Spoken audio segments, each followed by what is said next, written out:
18 e 19. 1 Samuel, capítulo 2, versos 18 e 19. Vocês estão vivos, amém? Diz assim, porém, Samuel ministrava diante do Senhor, sendo criança, cingido com um éfode de linho. Ademais, sua mãe lhe fazia uma pequena túnica, e lhe trazia de ano em ano, quando ela subia com o seu marido, para oferecer o sacrifício anual. Amém. Pode assentar. Que Deus fale com a gente nesse momento, que o Senhor fale com você, principalmente você que é mãe. Ser mãe é uma tarefa, como nós já falamos, uma tarefa nobre, uma tarefa especial, mas é uma tarefa também de muita abnegação, e talvez por isso, o inimigo tenha encontrado corações para poder plantar ideias contra a maternidade, porque é uma tarefa de muita entrega.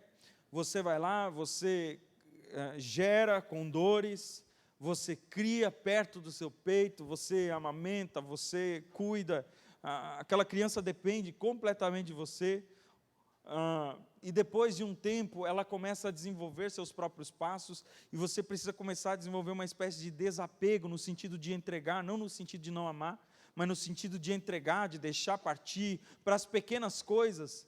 E eu acredito que a maternidade, por causa disso, ela é um exercício tremendo de confiança, porque até então você tinha o controle de toda a situação, você tinha o controle das mamadas, você tinha o controle das sonecas, apesar de que a criança às vezes escapa disso, mas você tinha os controles das sonecas, você tinha o controle da hora da alimentação, você tinha o controle dos brinquedos que estavam ao redor, você controla mais ou menos como que vai ser a segurança daquela criança, você tem controle.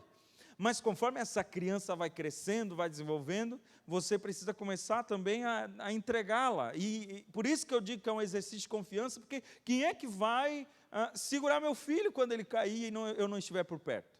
Quem é que vai proteger minha criança de se machucar quando eu não estiver por perto? Então, Deus vai fazendo esses pequenos exercícios de entrega, E eu vejo mães quando vão deixar as crianças na creche, Aí faz uma postagem, coloca nas redes sociais, a criança com aquela mochilona nas costas, lancheira na mão, e diz, meu Deus, a minha criança, e choram, a criança chora para lá, a mãe chora para cá, porque é um exercício de confiança, você está entregando aquela criança nas mãos de pessoas que não convivem com você todos os dias, você não sabe quem são completamente aquelas pessoas. E quando você está entregando essa criança, você está dizendo assim, eu estou renunciando o controle sobre a vida dessa criança. Eu estou renunciando o domínio sobre a vida dessa criança. E isso é muito difícil, não é fácil para nós. Porque, como eu disse, a mãe já vem desde a infância, desde o nascimento, ela vem desenvolvendo o controle da vida dessa criança. E a partir do momento que essa criança começa a ser entregue, para a sociedade, de certa forma, essa mãe começa a se sentir perdendo também esses controles, E esse dia de renúncia, às vezes, a mãe nem sente tanto no dia da creche ou no primeiro dia de escola, mas ela vai sentindo quando ela começa a perceber que o filho já não anda mais com ela, ele começa a desenvolver os novos amigos na adolescência, que é natural isso, a criança começa a se desprender dos pais e começa a criar as tribos, os amigos, enfim. Algumas mães sofrem nessa faixa etária, elas sofrem, choram, pensam, meu Deus, meu filho não me ama mais. Ou então, às vezes, o filho é de boa, não anda muito com amigos, gosta muito da mãe, do pai, fica em casa, é caseiro, está tudo certo, até que ele encontra uma Rebeca e começa a namorar, e aí ele decide casar, e aí no dia do casamento é um parto. A mãe chora mais do que... e chora, e o guri vai sorrindo para outra vida, nos braços de outra, e você não tem mais controle nenhum, você já não faz mais a comida, você já não veste mais, você já não faz mais absolutamente nada. Então, ser mãe é um exercício de confiança, por quê? Porque você tem que largar. Se isso não acontece, é prejudicial. Então, tem que largar, tem que abandonar, tem que deixar ir. E nós encontramos uma mulher que ela faz exatamente isso. Só que ela faz numa idade absurda para nós. A Bíblia diz que Ana, ela não podia ter filhos, uma mulher estéril, ela clama ao Senhor, você conhece a história, não vou entrar em detalhes aqui, ela clama ao Senhor pedindo por filhos, E aí o Senhor lhe dá um filho. Só que quando ela clama ao Senhor, ela faz uma promessa, dizendo: se o Senhor me der um filho, eu vou entregá-lo na tua casa. Ela já se desfez dessa criança antes da criança nascer. Ela já disse: olha, quando esse menino nascer, eu vou entregá-lo na casa do Senhor, para que ele te sirva todos os dias. E Deus cumpre o desejo do coração dela, e agora ela precisa cumprir essa promessa. Ela espera o momento de desmamar, que está entre os 3 anos, não é muito diferente da nossa época, apesar que da nossa época hoje é um pouco antes, né?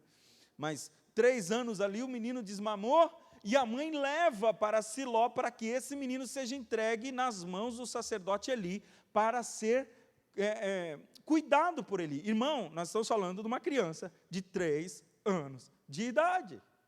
E quem era Eli? Você lembra quem era Eli? Um homem de 90 e tantos anos. Quando Samuel conversa com ele, profetiza para ele, ele já tem 98. Então, quer dizer, essa mulher, ela entrega o filho dela para um homem idoso. E talvez você diga: não, mas tinha um monte de gente ao redor. Mas quem é que estava ao redor? Lembram dos 2 filhos de Eli? Ofni e Finéias, 2 homens terríveis, 2 homens blasfemos, 2 homens que eram ímpios, não temiam, não conheciam ao Senhor. Como é que essa mulher pode deixar esse filho amado dela crescendo tão perto desses homens? Essa mulher, ela nos ensina esse desapego, essa confiança tão plena no Senhor, que cumpre o desejo do coração dela, e que se o Senhor cumpre o desejo do coração, é porque Ele também vai cuidar daquele que Ele gerou. E aí essa mãe pega nessa confiança, ela entrega esse filho na casa de Deus. Uma criança de 3 anos, a qual ela não vai mais ver, a não ser no ano que vem. Você faria isso, mãe? Só no ano que vem. Se tem mãe aqui que tem dificuldade que o filho não vai almoçar no domingo, uai. Tem ou não tem? Meu Deus, dá aquela dorzinha no coração, parece que não gosta da gente. Gosta sim, né? Gosta sim. Essa mãe deixa. Só que deixa eu falar uma coisa para você. Tem gente que entende errado. Ela pensa assim: já que eu entreguei ao Senhor, então eu vou fazer o quê? Me ausentar completamente. Estou fora então, que se vire, meu filho. Então a mãe agora vai se jogar nos sonhos da mãe, a mãe agora vai conquistar tudo aquilo que a mãe deixou para trás enquanto estava cuidando de vocês, agora é vocês na vida que se virem. A mamãe ama muito vocês, a casa está sempre de portas abertas, mas agora sou eu. Essa mulher nos ensina que confiança não é ausência. Ela confia em Eli, ela confia em Deus, mas essa mulher, a Bíblia diz que ela volta de novo todos os anos a Siló. Por que ela volta? Porque ela tem que ir para apresentar o sacrifício junto com seu marido, mas quando ela volta, ela também volta com aquilo que era necessário para o menino. E tem uma coisa que ela leva junto com ela, que era especial. Essa mulher não terceiriza o cuidado do menino. Apesar de que ela deixa aos cuidados do sacerdote Eli, o pastor de Israel, essa mulher, ela continua todo ano subindo a Siló e levando o que o seu filho necessita. E aqui entra o cuidado que nós temos que ter para não terceirizar. Não terceirizarmos. Porque no mundo que nós estamos vivendo é um mundo de terceirização. É o tio da van, é a tia da escola, é o tio não sei de onde, é a tia não sei de lá. E nós vamos terceirizando, e as crianças cada vez vão tendo mais tios e menos pais. Né? Mais tios e menos pais. Mas hoje não é dia de bronca, não. Né? Hoje é dia só de esperança mesmo. Mas é só para você perceber como que essa mulher nos mostra o quê? Que ninguém cuida melhor espiritualmente do que uma mãe. Ninguém. Mas está na casa do pastor. Vai lá. Vai lá, dá uma olhadinha nesse menino. E leva para ele o que ele precisa. Sabe por quê? Porque Deus deu esse filho a você. Deus deu essa criança para você. A oração ainda está nas suas mãos. O cuidado espiritual ainda está nas suas mãos. Ah, mas o pastor está ajudando. Está ajudando. Quem desenvolve é você. Mas eu só vou uma vez por ano. Já é o suficiente. Sabe por quê? Olha só o que eu aprendo com essa mulher. A Bíblia diz que essa mulher, ela faz uma pequena túnica para ele e leva ele de ano em ano. Sabe o que é isso? Segundo alguns historiadores, essa mulher levava cerca de 6 a 8 meses para fazer essa túnica. Ela era trabalhadinha, bonitinha, feita toda à mão. E essa mulher, ela precisava começar a confeccionar assim que ela voltava. E eu imagino, isso é conjectura, a Bíblia não diz, mas eu imagino que essa mulher, ela tinha que ficar medindo o menino toda vez que ia. Toda vez que ela ia, ela fazia uma aferição da estatura do menino. Eu não sei se você já entendeu. Porque tem vezes que nós... como é que está teu filho? Não, está bem, está legal. Né? Escuta, irmã, você já mediu como é que está o menino? Você sabe exatamente como é que está. Sabe por quê? Porque ele precisa de uma túnica nova no ano que vem. A criança está crescendo. Então ela precisa de uma túnica nova para o ano que vem. E você precisa saber qual é o tamanho exato dessa criança. E você vai ter que calcular um pouco mais. Porque ele vai crescer na sua ausência. E essa aferição de estatura mostra que muitas vezes nós esquecemos de fazer isso. Como é que está, Senhor, a vida do meu filho? Como é que está, Senhor, a vida da minha família? Como é que está, Senhor, a vida daqueles a quem o Senhor me entregou? Essa mulher, ela vai toda vez a Siló, ela entrega essa túnica que ela faz durante meses para o seu filho e ela volta para casa. O menino passa 1 ano com aquela túnica. Ela tinha que ser feita já para durar 1 ano. E depois de 1 ano voltava a mãe com uma nova túnica. Isso aqui também fala de cada nova etapa da vida é uma nova atitude que a gente tem que tomar. E eu oro ao Senhor para que o Senhor dê sabedoria para você, mãe. Para você saber qual é a nova atitude. Porque você não vai mais castigar o seu filho ou a sua filha como você castigava na adolescência, não pode mais. Como você castigava na infância, não pode mais. Você também não vai, de repente, controlar mais o seu menino e a sua menina como você controlava quando ele era um adolescente e agora ele é homem. Você não pode mais fazer isso. Então, para cada etapa da vida tem uma nova túnica. Para cada etapa da vida existe um novo vestido. A túnica do ano passado não serve mais para esse ano. E aqui também fala de novas medidas espirituais, de oração, de busca. Porque se você for ver o que essa túnica representava, o que era a túnica? Era a cobertura principal do corpo do menino. Essa túnica ela era colocada, e por cima dela era colocada o éfode sacerdotal.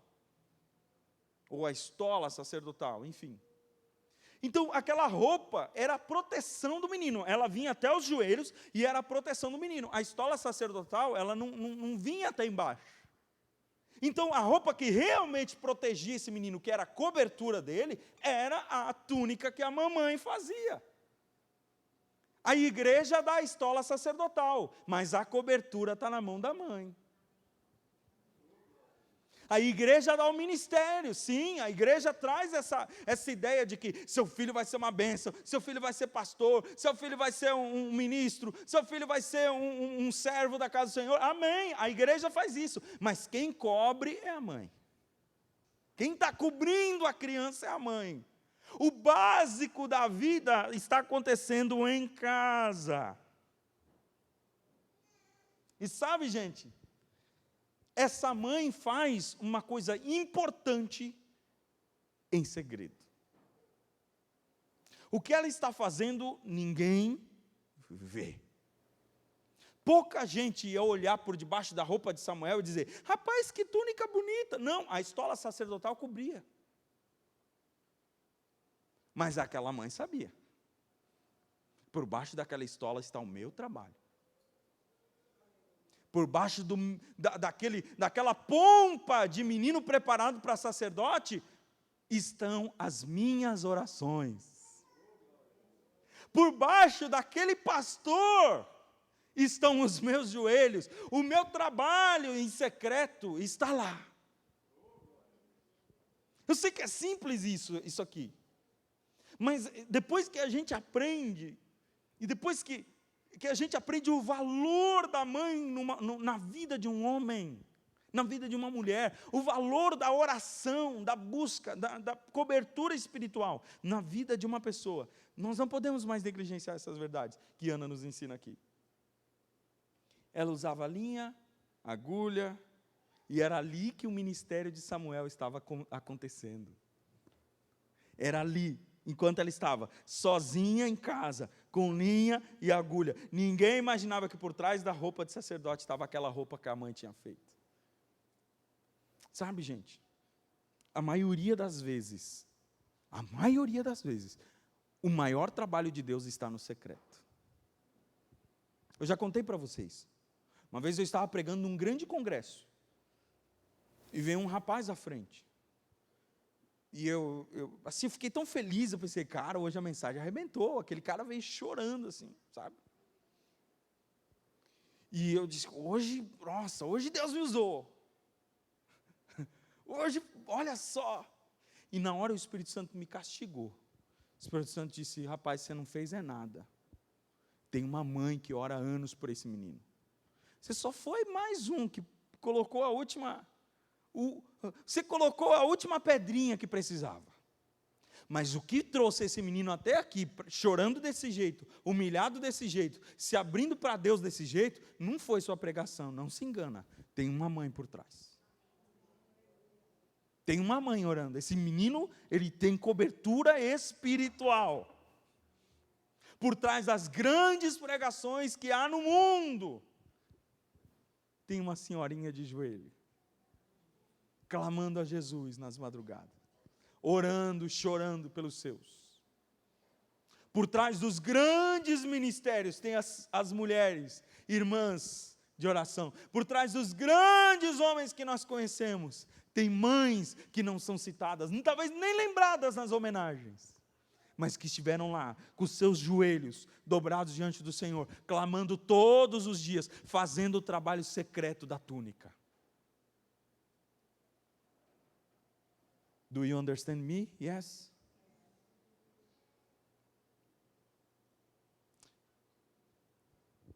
Eu já contei aqui para vocês que a minha mãe, ela dizia para todo mundo, só que ela não falou para mim, que eu seria pastor. E, gente, isso era improvável. Isso era improvável. Eu era o rebelde, eu era o menino rebelde. Da primeira leva que veio lá em casa, porque nós éramos 6, e você sabe, é meio que gerações, né, de filhos. Eu era um rebelde. Eu era improvável para ser pastor. Mas a minha mãe dizia para todo mundo, menos para mim, que eu ia ser pastor. Eu gostava de música. Meu negócio era tocar. Eu não tinha nada a ver com esse negócio de pregar, com esse negócio de cuidar de gente. Eu não tinha nada a ver com isso, não. Irmão, eu admiro aqueles pastores que dizem assim, ó, eu sonho com isso desde a infância. Eu gostava de pregar desde a minha infância, era chamado para pregar em cultos infantis. Gente, eu não era nada. Nada. Eu era um menino lá, de vez em quando aprontava, criava uns problemas para minha mãe. Mas no fundo a minha mãe estava dizendo o quê? Esse menino vai ser pastor. Por que que eu hoje entendo isso? Que a minha mãe, ela orava sobre isso. Eu, talvez, seguindo o meu caminho, pensando em outras coisas, sonhando em ser maestro, sonhando em ir para estudar em Viena. Olha o meu sonho, vou estudar em Viena um dia. Quero estudar música em Viena. Aí, no meio do caminho, o Senhor começa a mudar as coisas. E sabe por que o Senhor mudou as coisas? Porque tinha uma mãe que dizia, é ministro teu, Senhor. É teu, Senhor. É pastor teu. Vai ser usado para ti. Eu não sei em que alturas da vida ela teve essa revelação, mas essa mãe colocou diante do Senhor, ela definiu o meu futuro em oração, sem eu saber. Meu Deus, mãe, a tua oração é tão poderosa que você define o futuro do seu filho sem você saber. Sem ele não precisa nem estar conversando com você, ele não precisa estar em contato com você, mas você está em contato com aquele que controla a vida dele, e isso é suficiente.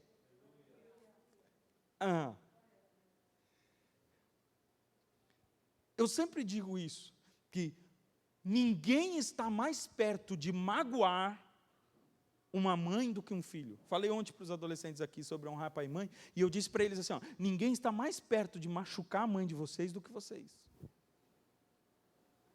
Se a mãe de vocês, uma irmã dela, machucar ela, ela vai ficar triste, é verdade, mas ela não vai entrar em depressão, morrer.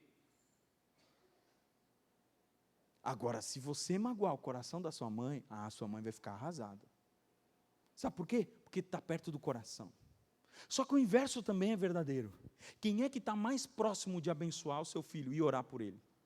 Se não a mãe. Quem é que tem mais poder para abençoar uma criança, se não aquela que está mais perto do coração dele?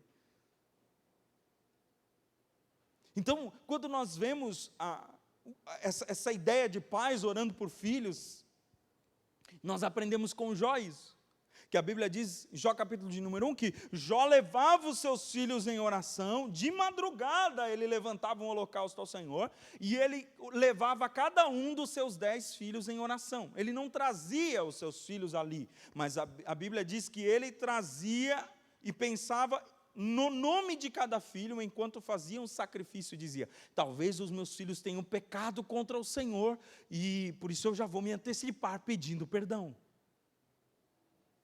Olha só, gente, um homem que levanta de madrugada, e ele vai orar pedindo perdão pelos filhos, que ainda não pecaram, mas na verdade ele pensa, ontem eles tiveram uma festa, ou hoje eles vão ter uma festa, pode ser que meus filhos pequem, Senhor, perdoa os meus filhos aí. Isso fala da oração preventiva, do trabalho antecipado, da túnica preparada antes. O filho vai crescer, e quando chega lá, ele não pode vestir uma túnica que fique aparecendo o joelho, tem que cobrir os joelhos, então eu preparo a mais. Eu oro a mais. Gente, nós muitas vezes estamos só remediando ao invés de prevenir. Mãe, seu filho está crescendo? Ora pela esposa dele, por favor. Não deixa ele escolher assim não, irmã. Se adianta em oração. Se adianta em oração. Diga, meu filho, eu já tenho orado pela tua esposa, tenho pedido uma esposa assim, assim, assim, assim, assim. Se adianta. Ora pelo marido das meninas. Ora pelo marido das meninas, sabe por quê? Porque não adianta depois que elas escolher, o coração delas escolher, você querer remediar, irmão, ora antes. Senhor, não deixa se aproximar se não é de ti. Senhor, não deixa se aproximar se é para levar para longe. Senhor, protege, guarda. Mas os filhos têm escolha. Eles têm escolha sim. Mas nós temos o poder de trabalhar, inclusive nessas escolhas que os nossos filhos têm, pelo poder da oração, eu creio assim.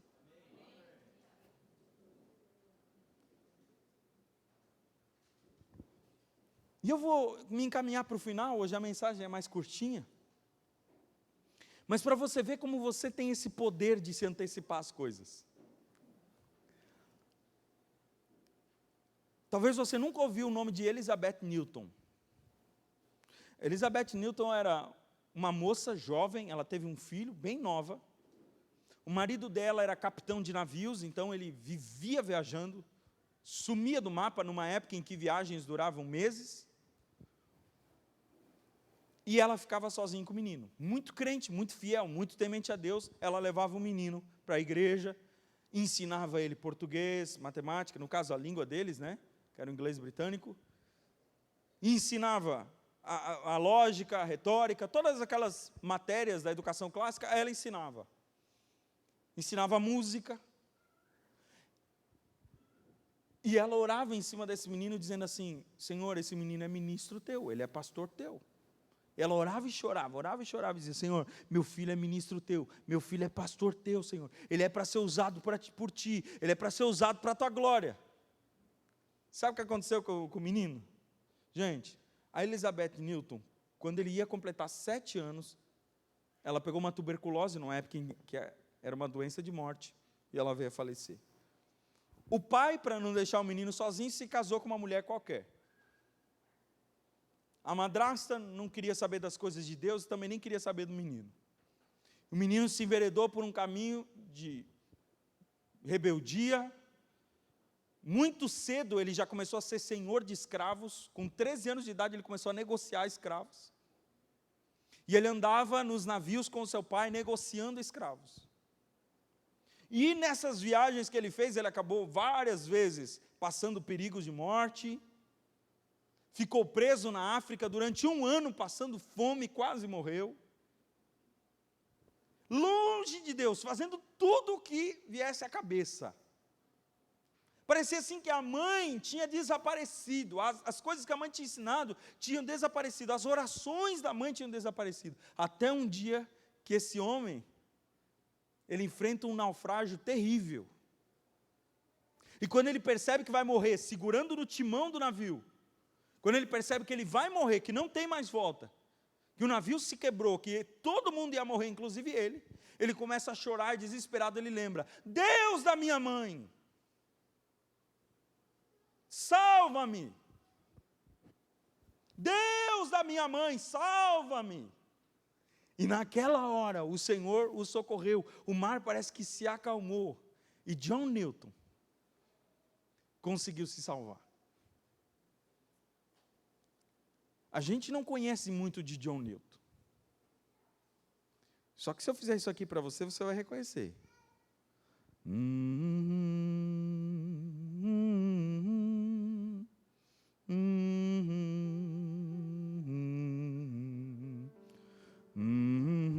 Fá, eu acho.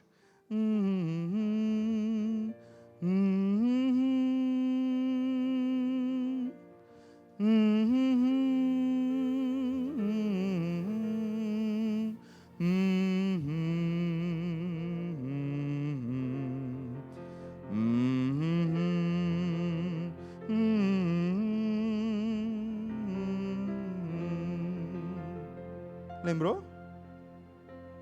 O que diz essa canção? Graça maravilhosa, que doce canção, que salvou um pecador como eu, perdido eu estava, mas me encontrei. Era cego, mas a luz achei. John Newton escreveu essa canção. O menino que clamou pelo Deus da mãe encontrou a salvação e levou muitos outros a serem salvos. Criou institutos bíblicos. Sabe? Tudo começa numa oração de uma mãe, numa construção de uma túnica que ninguém vê. Eu quero orar por você, fica de pé.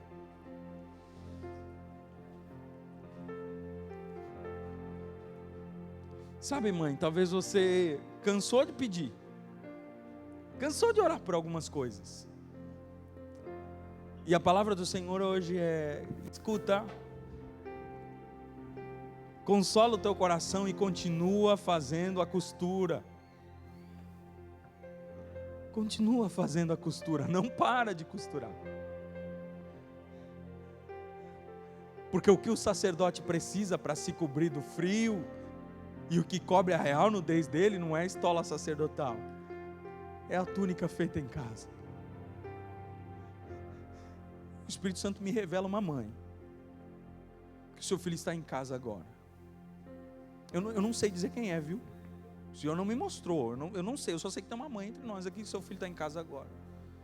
Você está preocupada com ele, porque ele conhece a verdade, E ele parece que está completamente cego para as coisas de Deus. Mas se um homem como John Newton pôde dizer que ele era cego, mas agora pode ver, o Senhor também pode ir até lá onde seu filho está e abrir os olhos dele. Eu creio nisso.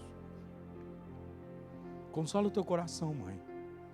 Consola o teu coração, mãe, em nome de Jesus. Essa palavra é para você, ela é simples, eu sei, mas ela é para você. Que talvez nos últimos dias você até parou a costura. Você até parou a costura e disse: eu já entreguei. Não. Entregar, irmã, não é desistir. Ele está longe, mas você está mais perto daquele que está mais perto dele do que ele pode imaginar. Os nossos filhos fogem da gente, pode fugir do nosso abraço, pode fugir das conversas sobre Deus, pode fugir da oração na mesa, mas não foge do nosso joelho, não fogem do nosso Deus, não fogem do mundo espiritual que a tudo domina, eles não fogem. Eu quero orar por você.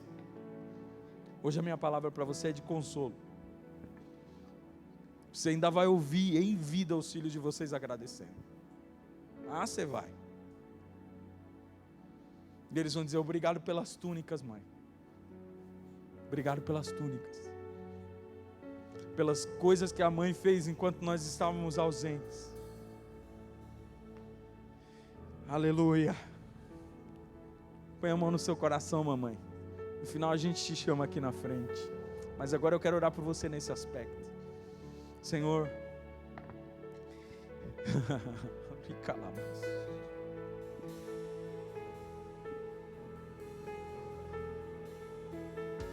se eu estou aqui, Senhor, é porque a minha mamãe construiu as túnicas que eu precisava. O Senhor já tomou, já levou para a glória. Mas eu sei, Senhor, que as túnicas foram preparadas antecipadamente. E a tua palavra diz que as orações dos santos são como incenso que continuam diante de ti. E eu sei, Senhor, que essas mães que estão aqui clamando pela vida dos seus, do seu marido, dos seus filhos, e Deus, elas estão em poder de fazer isso, porque ela cuida, ela ama, ela protege, saiu dela, ela amamentou. Deus, que essa mãe saia daqui consolada, Senhor, amada por Ti, fortalecida para trabalhar um pouco mais, para costurar um pouco mais, para orar um pouco mais, jejuar um pouco mais, confiar um pouco mais, e que essas túnicas construídas, Senhor, elas possam servir para cobrir as crianças do frio, dos terrores do mundo, dos ataques de Satanás. Oh Deus, o Teu Espírito é consolador, consola agora. O Teu Espírito é construtor, constrói agora, nesta mãe, coragem, força, Senhor, estrutura, para continuar servindo a Ti, fazendo aquilo que de repente ninguém vê, mas que é primordial para a segurança e proteção dos Seus filhos. Eu oro por elas em nome de Jesus, em nome de Jesus, amém, amém, amém. Que a bênção se derrame. Cante isso, irmão. A bênção não vai parar em você. É os seus filhos, os filhos dos seus filhos. Sim, por detrás, por diante, do lado, em Ti, é contigo, Ele é por Ti. de dia E de noite, tua entrada, e sair, tua saída. teu choro é contigo, Sim, Jesus é contigo, Jesus é por Ti. A bênção de Deus está sobre a tua vida, mãe. Essa bênção vai passar por gerações, por meio de você. Glória!